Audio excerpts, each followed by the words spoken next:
Hi friends. ఇప్పుడున్న సొసైటీలో చిన్నపిల్లలకే కాదు ఆల్మోస్ట్ కాలేజీకి వెళ్ళే స్టూడెంట్స్‌కి కూడా సగానికి సగం మందికి మన చరిత్ర తయారవ్వడానికి గల కారణాలు గానీ, మనుషులు గానీ, గుర్తుపట్టడానికి గానీ, గుర్తు చేసుకోవడానికి గానీ టైం ఉండదు. అస్సలు తెలియదు.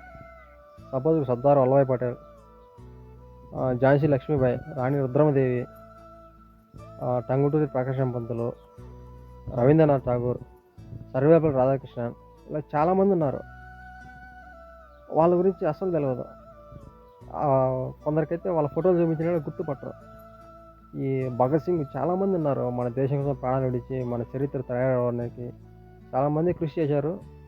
చరిత్రలో కలిసిపోయారు. ఆ చరిత్ర మనమే తెలుసుకోకపోతే ఇంకా పక్క వాళ్ళు ఎలా తెలుసుకుంటారు? అదే ఇప్పుడున్న చిన్నపిల్లలకి కానీ ట్రెండింగ్ సాంగ్ ఏంటి, ట్రెండింగ్ మూవీ ఏంటి, ట్రెండింగ్ హీరో ఎవరు, హీరోయిన్ ఎవరు, ట్రెండింగ్ పొలిటికల్ ఇష్యూస్ ఏంటి, అలా చెప్తే ఎవరైనా భలే క్యాచ్ చేస్తారు. అలాంటి వాటికి మనం కూడా పేరెంట్స్ ఎంకరేజ్ చేస్తున్నారు మన ఇండియాలో ఇప్పుడు.